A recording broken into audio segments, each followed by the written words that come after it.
During World War II, Germany created a weapon that became the largest artillery cannon ever used in the history of warfare. Yes, it was so enormous that transporting it from one place to another required 5 separate trains. And that wasn't even the most shocking part. Operating this massive machine required more than 4,000 people.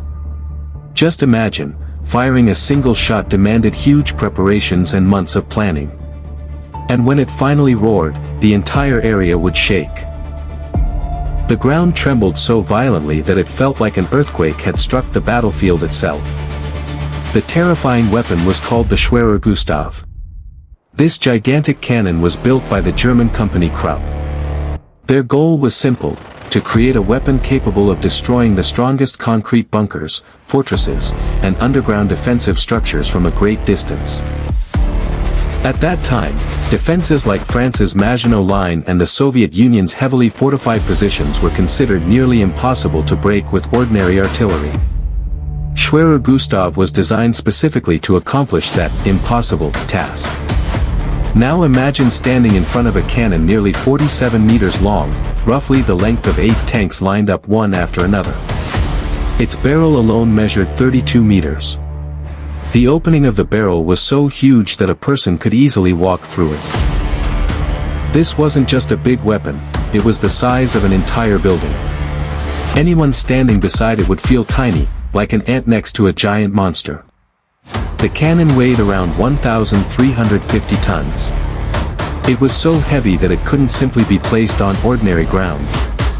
Engineers had to build 4 parallel railway tracks specifically for it. 2 tracks carried the cannon itself, while the other 2 were used by massive cranes that assembled the weapon piece by piece. The entire setup was an engineering masterpiece, not just a weapon of war, but proof of how far human technology could go. Transporting the cannon was another massive operation.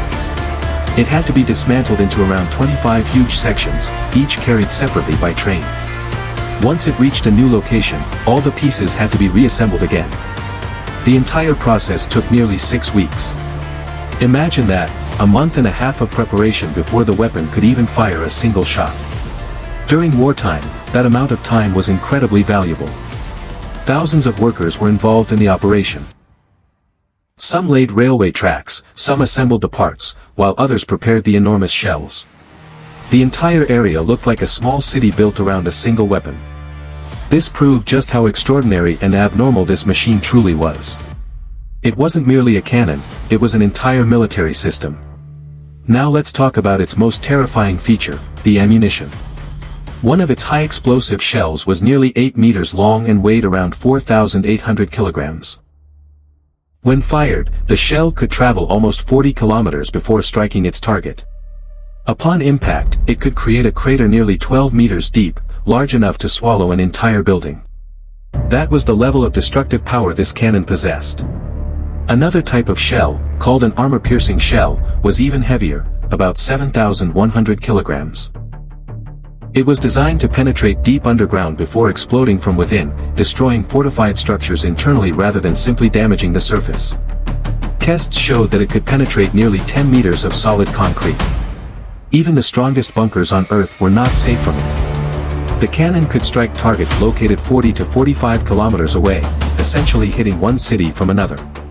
For that era, it was an unbelievable technological achievement. But behind all that power hid a massive weakness that would ultimately define the weapon's fate. Firing a single round was extremely slow and complicated. The barrel had to be lowered, the giant shell loaded carefully, and massive propellant charges inserted afterward. The entire process required extreme precision and took a very long time. As a result, the cannon struggled to keep up with the fast pace of modern warfare. And when Schwerer Gustav fired, the sound was so powerful that it could be heard from miles away. Nearby buildings shook violently, windows shattered, and the earth itself trembled.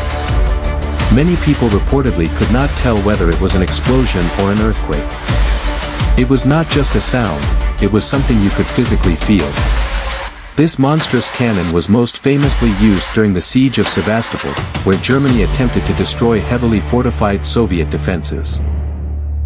One shell reportedly struck an underground ammunition depot, causing a devastating explosion that collapsed the entire structure and destroyed everything nearby.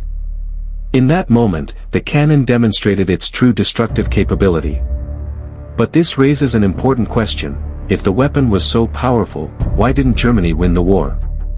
The reality was that Schwerer Gustav's limitations were even greater than its strengths.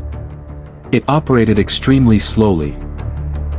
After each shot, preparing for the next one could take up to 45 minutes, an eternity during battle. The recoil was so massive that railway tracks often shifted or became damaged after firing, forcing engineers to repair and realign everything before continuing. This wasted valuable time and frequently halted the entire operation. Another major problem was concealment. A weapon this enormous was almost impossible to hide.